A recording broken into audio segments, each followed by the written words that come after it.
मुंबई नाशिक महामार्गावरील भिवंडी तालुक्यातील अनेक धाब्यांवर चुलीवरील रुचकर जेवण अशी जाहिरात पाहायला मिळते. मात्र सध्या ही जाहिरात केवळ आकर्षण नसून गरज बनलीये. इराण-इस्रायल अमेरिका युद्धाच्या पार्श्वभूमीवर जगभरात इंधन पुरवठ्यावर परिणाम झाला असून त्याचे पडसाद भारतातही उमटताना दिसत आहेत.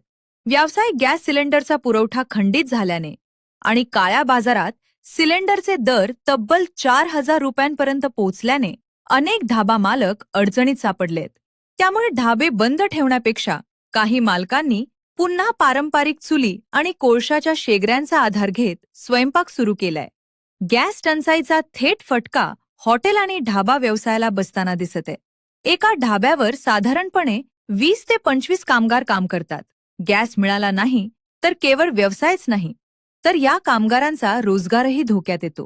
काळ्या बाजारातील महागडा गॅस घेणे परवडत नसल्याने आणि पदार्थांच्या किमती वाढवल्यास ग्राहक नाराज होतील या भीतीने ढाबा मालक कात्रीत सापडलेत.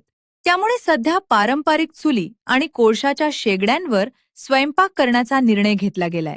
अनेक धाब्यांच्या मेन्यूमध्ये 200 पेक्षा जास्त पदार्थ असले तरी या परिस्थितीत केवळ 5 ते 10 पदार्थच ग्राहकांना देणे शक्य होत असल्याचे धाबा मालक सांगत आहेत. यावर शासनाने लवकर तोडगा काढावा अशी मागणी धाबा मालकांकडून करण्यात येते. या युद्धाचा सर्वात मोठा फटका या व्यवसायामध्ये भरपूर प्रमाणात पडलेला आहे. कारण की प्रत्येक हॉटेलमध्ये आज जवळजवळ 20 ते 30 जणांचा स्टाफ असतो आणि अचानक बंद झाल्यामुळे त्यांच्या जेवणाचाही प्रश्न सर्वात मोठा प्रश्न आम्हाला पडलेला आहे. बाकी व्यावसायिक आम्ही गोष्टी बघायला गेलो तर ते खूपच जास्त आहे आणि गॅस आम्ही जर आणखी वेगळ्या प्रमाणात आणायला गेलो तर ते आणखी जास्त प्राईजमध्ये वाढून देत आहेत. म्हणजे 1840चा एखादा गॅसचा बाटला हा डायरेक्ट 4 ते 4,500 रुपये सांगत आहेत. त्याच्यामुळे ते एवढ्या महागाचा गॅस आम्ही घेऊन येणार आणि त्याचं काही बनवून आम्ही कस्टमरला देणार ते आम्हालाही परवडणार नाही त्याच्यामध्ये. आणि त्याचा जर रेट वाढवला आम्ही काही पण तर त्याचा कस्टमरला त्याला भरपूर मोठ्या प्रमाणात फरक पडणार आहे. त्याच्यामुळे कस्टमरही तुटून जातील आमचे आणि आता अशी परिस्थिती आलेली आहे की आम्ही हा व्यवसाय बंदही करू शकत नाही आणि चालूही ठेवायची आमची हिंमत नाही आहे.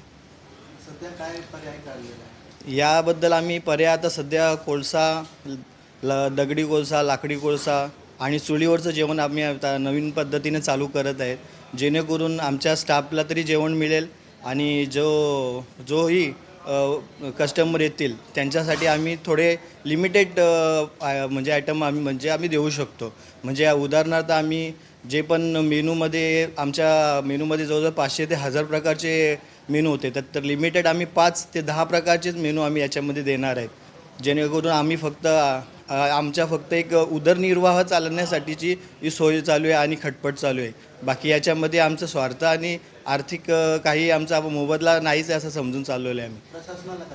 प्रशासनाला एवढंच सांगेल आम्ही की आम्हाला लवकरात लवकर याच्याबद्दल काहीतरी आमची सोय करण्यात द्यावी आणि जेणेकरून या इथले असलेला स्टाफ आणि आमच्या उदरनिर्वाहाची ही आमची असलेली ही पुढे काहीतरी आम्हाला याच्यामध्ये मार्ग दाखवू शकता असं काहीतरी करायला पाहिजे प्रशासनाने.